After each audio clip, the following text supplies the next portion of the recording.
Once we analyzed all those different risks that can affect the audit, we can begin to plan the audit. This starts with determining the nature of our audit procedures. Two basic procedures we could use: the test of controls and substantive procedures. So test of controls refer to looking at a company's internal control to determine how effectively it operates. Substantive procedures is more focused on account balances and doing tests to make sure that the transactions the companies have entered in their accounting system actually accurately reflects reality. So this is going to be done during the risk response phase of the audit. Remember, right now we're still in that risk assessment phase. We're planning out what we're going to do in the risk response phase. So we're going to determine the nature of these procedures and also the extent of the audit procedures. Remember, if we have a higher level of risk of material misstatement, we're going to need to have lower detection risk. We're going to need to rely more on our test of controls and substantive procedures. We're going to have to put more work basically into these audit procedures because there's that higher risk and material misstatement to begin with. And then also we have to think about the timing of the audit procedures. So we have an example here of kind of a typical audit. Imagine in the future you're on your first assignment after graduating from college and getting a job with a CPA firm. Maybe you got your CPA license, you're at work here, and you are going to audit a company whose fiscal year starts on January 1st and ends on the last day of the calendar year. Usually this risk assessment phase that we've been discussing today takes place in the second and third quarters of the fiscal year.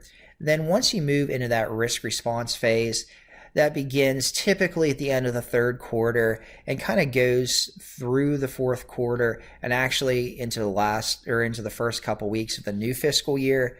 And then when we actually issue the audit report, that's the reporting phase where we're ready to give our opinion on the financial statements. So during this risk response phase, we could have interim testing, which is basically tests that we undertake before the year end.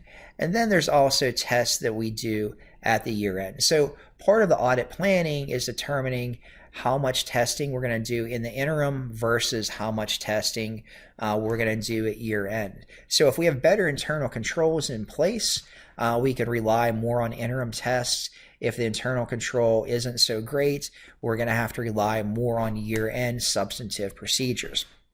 So we have a flow chart that helps us kind of plan how much we're going to rely on interim tests versus the year-end test. And basically, it's really focused on how well the company's internal control is working. So the first step in the process is identifying inherent risks to the company.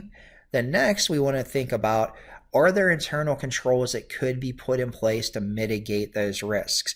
If the answer is no, if there's inherent risks out there that we can't put in any internal controls to safeguard against, well, then we're going to kind of go down this side of the flow chart, and basically we're going to have to increase our year-end tests.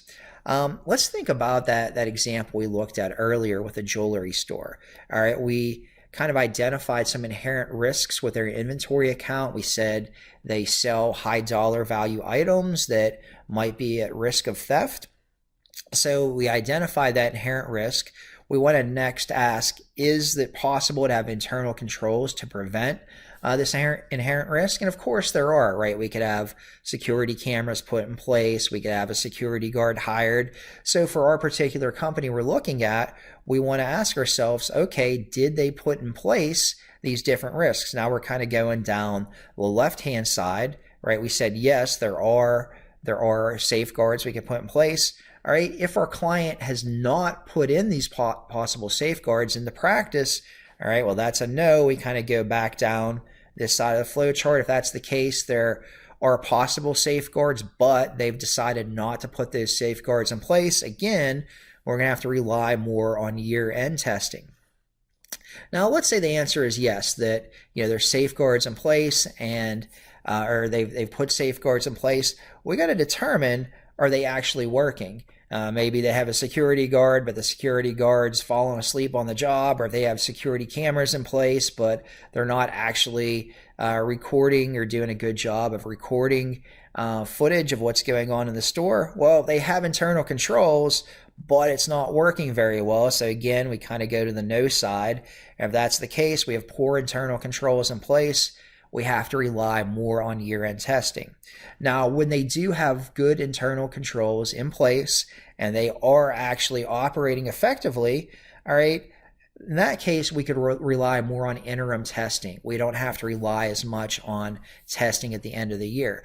Interim testing is a little bit more risky on the part of the auditor because we don't have the full story of the fiscal year told yet, right? If we're doing tests in the middle of September, let's say, well, we still have a few months worth of financial transactions that aren't being recorded. So if we're relying on those interim tests, it's a little bit more risky. That's why we're requiring to have good internal controls in place if we are going to rely on those interim tests.